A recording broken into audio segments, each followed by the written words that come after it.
नमस्कार दोस्तों, आइए करते हैं एक और बहुत ही ज़्यादा बेहतरीन क्वेश्चन। ये इतना खतरनाक क्वेश्चन है तो मतलब अगर हम कहें कि प्रोसेस कॉस्टिंग के अंदर इससे खतरनाक क्वेश्चन नहीं बन सकता तो ये बात लगभग सही मानी जाएगी। अगर ये वाले क्वेश्चन आप कर लेते हैं तो आप प्रोसेस कॉस्टिंग का कोई भी क्वेश्चन कर सकते हैं। आइए देखते हैं क्वेश्चन क्या कहता है। क्योंकि क्वेश्चन जो है बड़ा है, फिर आंसर भी बड़ा है, तो इसलिए मैं इस तरीके से आपको क्वेश्चन दिखा रहा हूँ क्योंकि पूरे बोर्ड पर सिर्फ आंसर ही आ पाता है।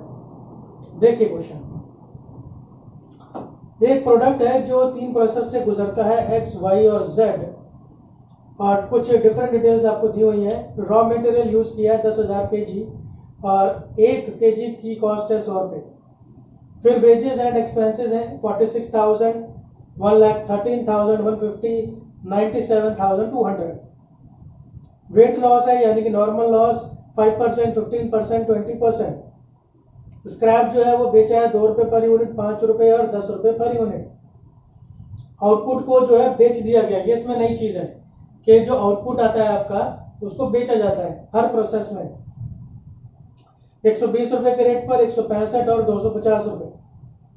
आउटपुट दे रखा है तीनों प्रोसेस का। Total output 9300, 5400, 2100। अब देखिए नई चीज क्या है इसमें। 2/3 ऑफ प्रोसेस X का, प्रोसेस X का 2/3 एंड 1/2 ऑफ प्रोसेस Y, जो प्रोसेस Y है उसका 1/2 are passed on to the next process, उसको अगले प्रोसेस में भेज दिया जाएगा। And the balance are sold. समझ रहे हैं आप? मतलब प्रोसेस X का जो 2/3 है वो अगले प्रोसेस में जाएगा और 1/3 बिक गिराएगा। इसी तरह से प्रोसेस Y का 1/2 अगले प्रोसेस में जाएगा Z में और बाकी का जो हाफ है वो बिक जाएगा। फिर मैनेजमेंट एक्सपेंस दिए 60,000, सेलिंग एक्सपेंस दिए 40,000 और इंटरेस्ट ऑन बोरोड कैपिटल है 30,000। Prepare a suitable cost statement that could be used for production policy discussion. अब उसने देखिए आपको ये नहीं कहा प्रोसेस अकाउंट बनाइए, उसने ये कहा है आप सुटेबल कॉस्ट स्टेटमेंट्स बनाइए। इसके लिए जो जो भी सुटेबल है, अब इस क्वेश्चन में जो जो चीजें पॉसिबल है वो सब आपको बनानी पड़ेगी। यानी कि आपको बनाना पड़ जाएगा सबसे पहले तो प्रोसेस अकाउंट तीनों के लिए, फिर उनके अंदर एबनॉर्मल लॉस, एबनॉर्मल इफेक्टिव, ये जो कुछ भी आते हैं फिर उनका भी अकाउंट बनाने पड़ेंगे। फिर इसके अलावा क्योंकि सेल हो रही है, माल की सेल हो रही है और कुछ एक्सपेंसेस भी दिए हैं, तो इसलिए आपको P&L भी बनाना पड़ेगा, आपको प्रॉफिट एंड लॉस भी बनाना पड़ेगा। तो ये जो है ये है इस क्वेश्चन का चार्म कि आपको P&L भी बनाना पड़ेगा, प्रॉफिट एंड लॉस अकाउंट। तो बहुत ही अच्छा क्वेश्चन है। आइए मैं आपको समझाने की कोशिश करता हूं। सबसे पहले मैं बना रहा हूं प्रोसेस X। इसमें देखिए आपको रॉ मटेरियल दिया है 10,000 यूनिट का और उसका एक का रेट है 100 रुपये, इसलिए ये हो गया सीधा सीधा 10 लाख रुपए। फिर आपको वेजेस एक्सपेंसेस दिए हैं 46,000 के, वो वेजेस ये एक्सपेंसेस ये आ गए। फिर है आपका नॉर्मल लॉस 5%, तो मैंने 10,000 का 5% कर दिया, ये हो गया 500। अब उसका रेट होना चाहिए बेचने के लिए 2 रुपए का रेट दे रखा है, 500 को 2 रुपए से बेच दिया तो 1,000 रुपए हो गए। अब इसके बाद आपको आउटपुट दिया है 9300। तो मैंने क्या किया, देखिए आप ना 9300 को आप डिवाइड कीजिए। जैसे कि मैं यहाँ आपको करके दिखाऊं तो ये 9300 है, तो इसके आप 2 हिस्से कर दीजिए, एक कर दीजिए 2/3 और एक कर दीजिए 1/3। तो जो 2/3 होगा तो वो तो आपका चला जाएगा अगले प्रोसेस में, ये है, और जो बचा हुआ है वो बिक जाएगा, वो ये है। तो इस तरीके से आप इसको करेंगे। तो आप इसको 1/3 करेंगे तो 31 मिल जाएगा, फिर इंटू 2 करेंगे तो आपको 6200 हो जाएगा। तो ये इसके अंदर जितना भी है 9300 का आउटपुट, ये इस प्रकार 2 हिस्सों में बढ़ गया, 6200 और 3100। अब हम 10,000 में से ये तीनों माइनस करेंगे, ये normal loss, process Y account का और P&L अकाउंट का। ये तीनों माइनस करते हैं तो हमको एबनॉर्मल लॉस मिल जाता है 200 यूनिट का। वो तो आप देख ही लेंगे, कम यहाँ पर पड़ रहा है या फिर यहाँ पर पड़ रहा है। तो यहाँ 200 यूनिट कम पड़ रहा है, तो ये हो गया एबनॉर्मल लॉस। अब ये हमारे पास 3 अमाउंट तो आ गए, सॉरी ये 3 यूनिट वाले तो हमारे पास बैलेंस आ गए। अब इनका ये अमाउंट कैसे आएगा? अब ये अमाउंट्स के लिए हमें निकालना पड़ेगा cost per unit. Cost per unit ऐसे ही निकलता है, मैंने आपको हर वीडियो में सिखाया है। आप अमाउंट में से लॉस का अमाउंट माइनस कीजिए और यूनिट में से लॉस के यूनिट्स माइनस कीजिए। मतलब ये आपको टोटल लेना है यहाँ पर, और लॉस वाला अमाउंट 1000 माइनस करेंगे, फिर ये यूनिट्स लेने हैं यहाँ पर, और ये लॉस वाले यूनिट्स आप माइनस करेंगे। तो इसको सॉल्व करके मिल जाता है 110 रुपए। ये है कॉस्ट पर यूनिट। इसे आप तीनों से मल्टीप्लाई कर दीजिए तो आपके ये तीनों अमाउंट आ जाएंगे, है ना, सिंपल। फिर इसका सिर्फ टोटल है, प्रोसेस एक्स हमारा कंप्लीट हो गया। अब प्रोसेस ये जो वाई वाले हैं अमाउंट्स, ये अब यहाँ ट्रांसफर हो जाएंगे, क्योंकि ये प्रोसेस एक्स का आउटपुट है और ये होगा प्रोसेस वाई का इनपुट। तो ये 6200 और 6,82,000 सेम आ गए।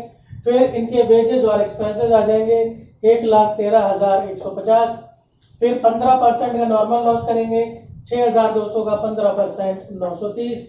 फिर इसको बेचने का रेट दिया हुआ है आपको 5 रुपए पर यूनिट, तो इसे 5 रुपए पर बेच दिया।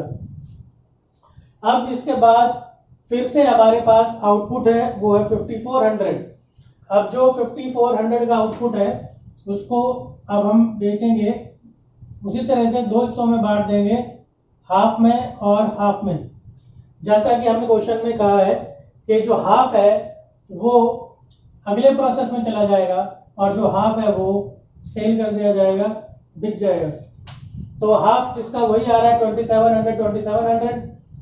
अब फिर हम बैलेंस कर लेंगे, 6,200 में से इसे माइनस करते हैं तो इस बार ये ज्यादा पड़ रहा है, ये 6,330 पड़ रहा है, ये 6,200 यानी 130 इस बार आ गया एबनॉर्मल इफेक्टिव। इसके यूनिट्स आ गए, ये सारे हमारे पास यूनिट्स आ गए। अब हमें इनके अमाउंट्स चाहिए, तो फिर से हम निकालेंगे cost per unit. Cost per unit ये रहा, इन दोनों का टोटल जो अमाउंट हमारे पास अभी तक अवेलेबल है माइनस लॉस वाला अमाउंट 4,650 डिवाइडेड बाय आपके यूनिट्स माइनस लॉस के यूनिट्स। कोई नई चीज नहीं है इसके अंदर, इसको डिवाइड करेंगे 150 रुपए पर यूनिट मिल जाएगा। 150 रुपए से इसे मल्टीप्लाई कर देंगे, ये अमाउंट आ जाएगा, इसे मल्टीप्लाई कर देंगे, ये अमाउंट आ जाएगा, इसे मल्टीप्लाई कर देंगे, ये अमाउंट आ जाएगा। अब चलते हैं प्रोसेस जेड की तरफ। प्रोसेस जेड में ये बनेगा इनपुट, तो ये बन गया 2700 4,05,000। ये इसकी अपने एक्सपेंसेस है 97,200। अब इसके बाद अगर नॉर्मल लॉस है 20%, इसका 20% कर दिया।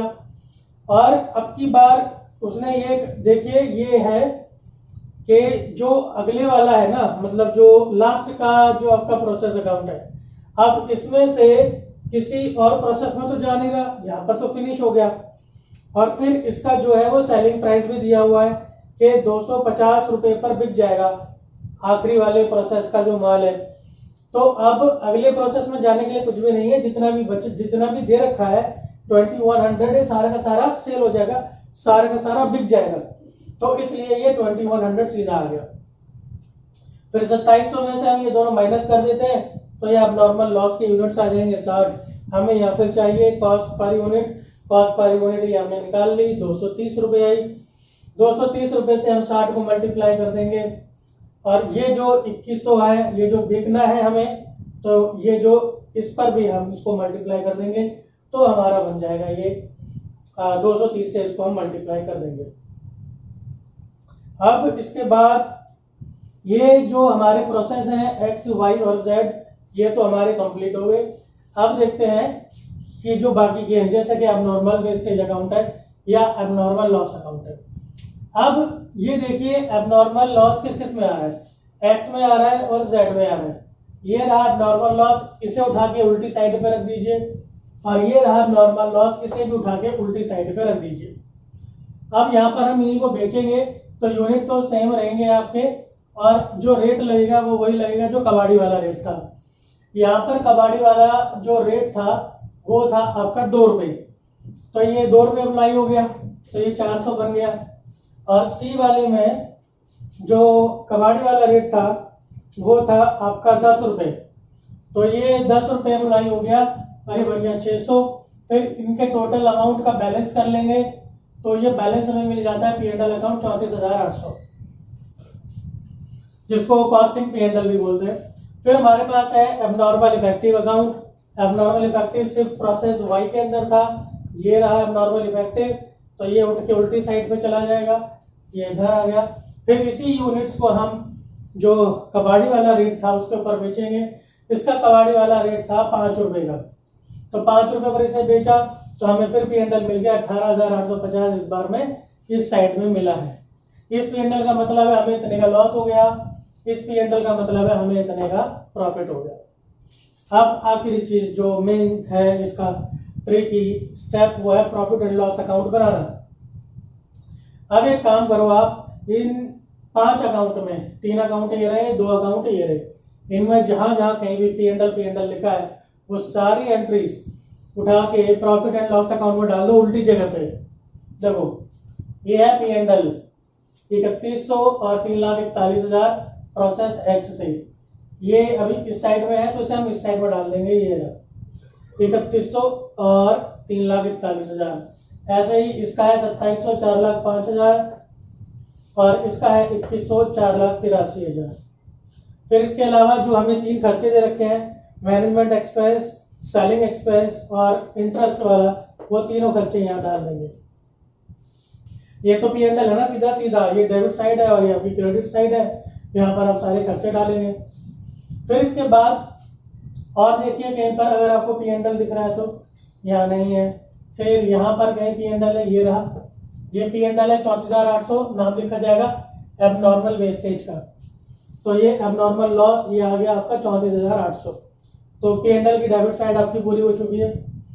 अब क्या करना है, ये जो आपके यूनिट है ना, देखिए सेल करने थे, आपको कहा था ना सेल करेंगे, फिर सेल करने का रेट भी दिया था, रेट दिया है 120 रुपए, 165 रुपए, 250 रुपए, ये रहे रेट। अब इन्हीं यूनिट्स को इन रेट पर हम बेच देंगे तो एक नया अमाउंट हमारे सामने आ जाएगा।